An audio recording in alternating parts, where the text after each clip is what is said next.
ជនភៀសខ្លួនក្រៅភពបានខ្លែងបន្លំខ្លួនជនភៀសខ្លួននៅលើផែនដីដើម្បីគេចពីការចាប់ខ្លួនទោះបីជាគាត់បានព្យាយាមប្រើក្បាលមនុស្សស្លាប់ដើម្បីបន្លំក៏ដោយក៏នៅតែមិនអាចគេចផុតពីភ្នែកមុតរបស់ភ្នាក់ងារសម្ងាត់ពាក់អាវខ្មៅនោះឡើយយោងតាមសន្ធិសញ្ញាគ្រប់គ្រងជនក្រៅភពខេបានឆក់យកក្បាលមនុស្សស្លាប់នោះភ្លាមហើយត្រៀមខ្លួននាំជនក្រៅភពនោះត្រឡប់ទៅប្រន្ទាទោសរួមគ្នានរណាដឹងថាពេលនោះប៉ូលីសល្បាតផ្លូវក៏បានលេចឡើងនៅក្នុងភ្នែករបស់មនុស្សគ្រប់គ្នាធ្វើឲ្យជនភៀសខ្លួនក្រៅភពដែលសហការកាលពីមុនបានប្រែទៅជាសភាពឈួតខាងភ្លាមដោយបានរុញអតីតភ្នាក់ងារចាស់ឲ្យដួលទៅលើដីបន្ទាប់មកក៏បានលាតមាត់ដ៏ធំហើយបានរត់សម្ដៅទៅប៉ូលីសល្បាតឃើញស្ថានភាពស្ទើរតែបាត់បង់ការគ្រប់គ្រងខេក៏បានប្រញាប់រំលឹកមិត្តរួមការងារឲ្យបាញ់សម្លាប់ជនក្រៅភពនោះប៉ុន្តែភ្នាក់ងារចាស់នោះមានវ័យចំណាស់និងរាងកាយខ្សោយចលនារបស់គាត់យឺតទោះបីជាគាត់មានភាពច្របូកច្របល់ក៏ដោយក៏នៅតែអស់កម្លាំងដែរដោយគ្មានជម្រើសខេក៏បានប្រញាប់យកអាវុធរបស់គាត់ចេញមកហើយបានបាញ់សម្លាប់ជនភៀសខ្លួនក្រៅភពនៅនឹងកន្លែងដោយគ្មានមេត្តាប៉ូលីសល្បាតដែលនៅជុំវិញបានឬសំឡេងក៏បានប្រមូលផ្ដុំគ្នាទៅដល់កន្លែងកើតហេតុភ្លាមទោះជាយ៉ាងណាមុនពេលដែលពួកគេបានយល់ពីស្ថានភាពខេក៏បានយកឧបករណ៍លោកការចងចាំចេញពីហោប៉ៅរបស់គាត់ដោយមិនប្រញាប់ហើយបានប្រាប់មនុស្សគ្រប់គ្នាថាកុំព្រិចភ្នែកឲ្យសោះនៅពេលដែលកាំរស្មីដ៏ខ្លាំងបានប៉ះភ្នែកខួរក្បាលរបស់ប៉ូលីសល្បាតក៏បានទេស្អាតខេក៏បានបង្កើតហេតុផលអំពីការផ្ទុះឧស្ម័នដោយចៃដន្យហើយបានប្រាប់ពួកគេឲ្យចេញទៅភ្លាមបន្ទាប់មកកងកម្លាំងជំនួយក៏បានចូលមកក្នុងកន្លែងកើតហេតុហើយបានដុតនៅដានរបស់ជនភៀសខ្លួនក្រៅភពឲ្យទៅជាភ័យយ៉ាងលឿនក្នុងអំឡុងពេលនេះខេក៏បានមកលួងលោមមិត្តរួមការងាររបស់គាត់ទោះជាយ៉ាងណាភ្នាក់ងារចាស់បានគិតថាខ្លួនមានវ័យចំណាស់ហើយប្រហែលជាមិនអាចបំពេញការងារនេះបានទៀតទេតាមទម្លាប់ខេក៏បានយកឧបករណ៍លោកការចងចាំចេញមកដើម្បីឲ្យមិត្តចាស់របស់គាត់ត្រឡប់ទៅកាន់សង្គមមនុស្សវិញតែរឿងចម្លែកគឺដោយសារតែហេតុផលមួយចំនួនជនក្រៅភពដែលលួចចូលមកផែនដីនាពេលថ្មីនេះគឺសកម្មខុសពីធម្មតាក្នុងអំឡុងពេលគេចខ្លួនពីការចាប់ខ្លួនរបស់ប៉ូលីសញូវយ៉កពួកគេថែមទាំងបានយកកាំភ្លើងដែលមិនដែលបានឃើញចេញមកដើម្បីវាយបោកទៀតផងសំណាងល្អបរោះនោះមានភ្នែកលឿននិងដៃលឿនដោយបានបំបែកអាវុធរបស់ជនក្រៅភពទាន់ពេលហើយបានយកធ្នូដៃចេញមកត្រៀមខ្លួនចាប់ខ្លួនពួកគេនរណាដឹងថាចៅនោះបានបដិសេធមិនព្រមចុះចាញ់រហូតដល់ស្លាប់ដោយបានប្រើកម្លាំងដើម្បីរើបំរាស់ពីចំណងបន្ទាប់មកក៏ដូចជាមនុស្សពីងបានឡើងទៅលើអគារខ្ពស់ដោយដៃទ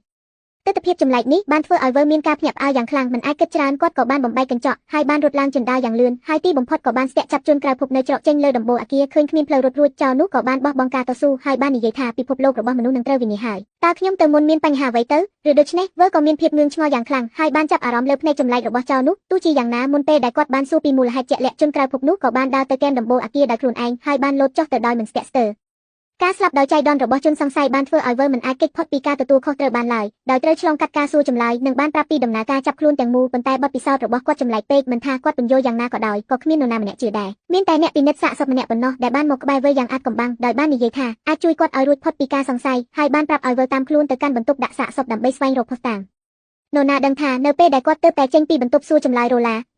ក៏ត្រូវបានលោកការចងចាំដោយពន្លឺពណ៌ភ្លាមបន្ទាប់មកភ្នាក់ងារខេក៏បានដើរចូលមកយឺតវើក៏បានដោះស្រាយនៅភាពងឿងឆ្ងល់នោះជនសង្ស័យដែលសម្លាប់ខ្លួននោះគឺជាទាហានធម្មតានៃអាណាចក្រអាគីលៀនអត់ខ្វលៀនដោយសារតែភាពកំសាកក្នុងសង្គ្រាមជាមួយពួកសត្វល្អិតគាត់ត្រូវបានបណ្តេញចេញហើយបានធ្វើអន្តោប្រវេសន៍ខុសច្បាប់មកផែនដីដោយរស់នៅដោយការលួចភ្នែកចម្លែកទាំងគូនោះតាមពិតគឺជាអញ្ចាញដែលគាត់ប្រើសម្រាប់ដកដង្ហើមឃើញវើមានទឹកមុខឆ្ងល់ខេក៏ខ្ជិលពន្យល់បន្តទៀតហើយបានសួរគាត់ថាបើបានឃើញកាំភ្លើងនោះម្ដងទៀតតើអាចចំណាំបានទ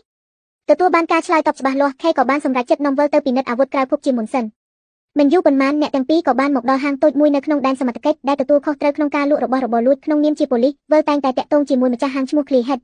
ដូច្នេះគាត់ក៏បានស្ម័គ្រចិត្តដើរចូលទៅក្នុងបន្ទប់មុនគេដើម្បីសាកសួរនរណាដឹងថាម្ចាស់ហាងនោះមានមាត់រអិលហើយមិនខ្វល់ពីគាត់តតែសោះរហូតដល់ឃើញមិត្តចាស់ឈ្មោះ K ទើបគាត់ភ័យស្លន់ស្លោបន្តិចក្រោមការគំរាមកំហែងរបស់ Clearhead ក៏ត្រូវតែសហការដោយស្ដាប់បង្គាប់ដោយបានចុចកុងតាក់ហើយបានបង្ហាញនៅកាំភ្លើងផ្សេងដែលគាត់បានលក់ដោយខុសច្បាប់នៅចំពោះមុខអ្នកទាំងពីរបន្ទាប់ពីវើបានចង្អុលបង្ហាញ K ក៏បានស្គាល់ថានោះគឺជាអាវុធថាមពលដ៏មានឥទ្ធិពលមួយជនក្រៅភព Cyberpunks ដែលរស់នៅដោយការលួចហ៊ានចំណាយប្រាក់ច្រើនដើម្បីទិញវាប្រកាសជាមានអាថ៌កំបាំងអ្វីមួយដែលមិនអាចនិយាយបាននៅពីក្រោយគួរឲ្យស្ដាយ Clearhead មិនដឹងអ្វីទាំងអស់អត់ទេទោះបីជា K បានគំរាមកំហែងនិងលួងលោមយ៉ាងណាក៏ដោយក៏នៅតែមិនអាចទទួលបានតម្រុយដែលគាត់ចង់បានដែរ